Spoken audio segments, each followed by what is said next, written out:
the Learning Partners of the Year, Microsoft WPC Awards, Computer Pride. Okay, my name is Mustafa Abdullabhai. I'm the CEO for Computer Pride. Computer Pride has been in business for the last 25 years and has been a Microsoft partners for almost over 10 years, 10, 12 years. And all that years we have trained lots and lots of people on Microsoft technology, starting from the days when Microsoft was not also on the Windows. It was a non-Windows based system to today. What is Microsoft really big into many things.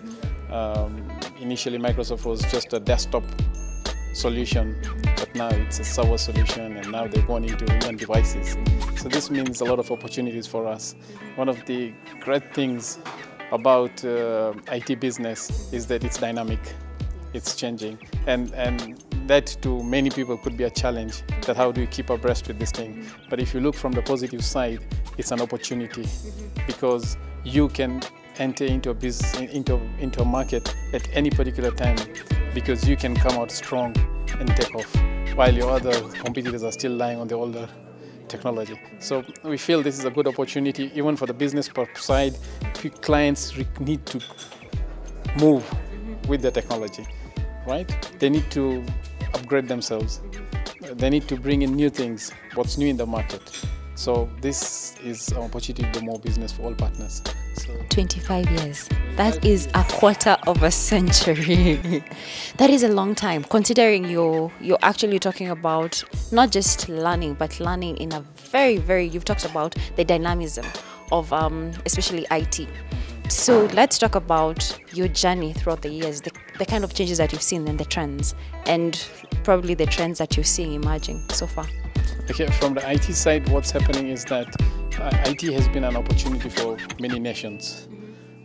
If you look at even the big nations, they've really leveraged on the growth of IT and really to grow their business, to grow communications across region, and now going towards the cloud technology. The infrastructure of the internet is very key for its success. Let's talk about penetration, and you've talked about the fact that very many people are adopting this, but we're in a country where just 3% of the population has access to broadband internet. In terms of out of the cities, how are we seeing, is it changing? Are they keeping up, or are we moving, because we're already talking about moving now into cloud, are we moving too fast and leaving others lagging behind too much? Is there moving up together?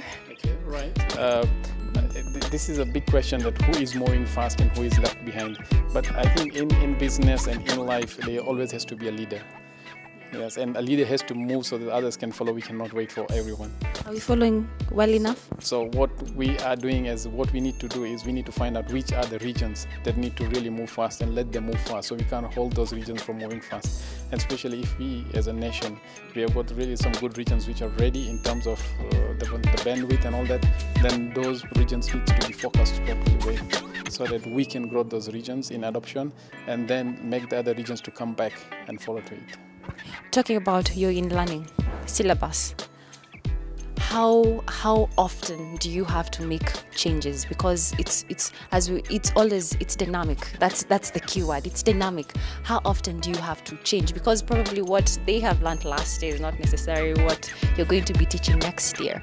So how have you integrated that?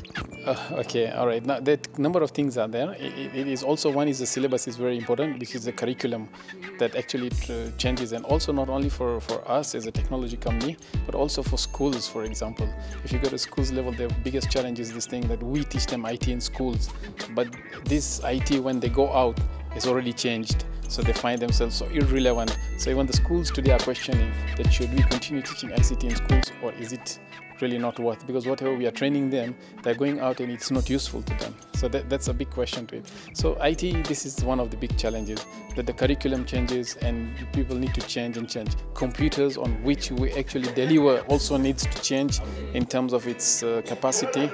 And then finally, also the trainers, they need to do continuous learning, and they have one of the things they need to always adapt to is that we have to learn to forget. That's interesting. You have to learn to forget. So you learn, you forget, and learn and forget, learn and forget, and you continue like that. and forget some more. Okay. I mean, even if you go back to the industry, if you find an IT manager and he says that I am good at a certain technology, right, and he sticks to it.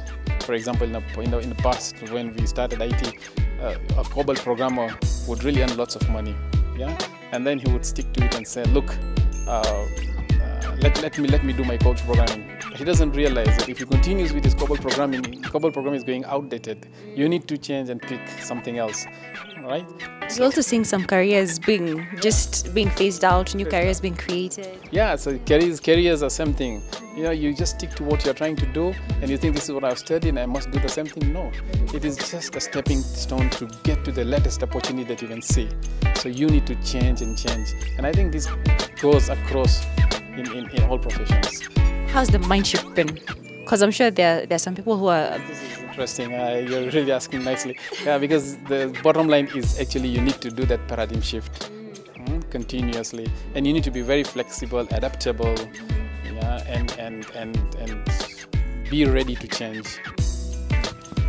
Next year, are you planning to be interviewed right here because of being a winner? Yes, I think as the country manager said that this thing should become a habit and you should enjoy it. And I think we would like to make a habit and continue winning year by year. What does it mean to be a Microsoft partner for Computer Pride? Microsoft partner is a great thing. Today, we as Computer Pride are known. First thing, if anybody asks who is Computer Pride, and they will say they're Microsoft partners before they talk about any other thing, because that's the advantage. And we can strongly say today that Microsoft leads and others follow. Fantastic. What a nice way of ending that. Okay, thank you so much, Mustafa. All the best for 2015.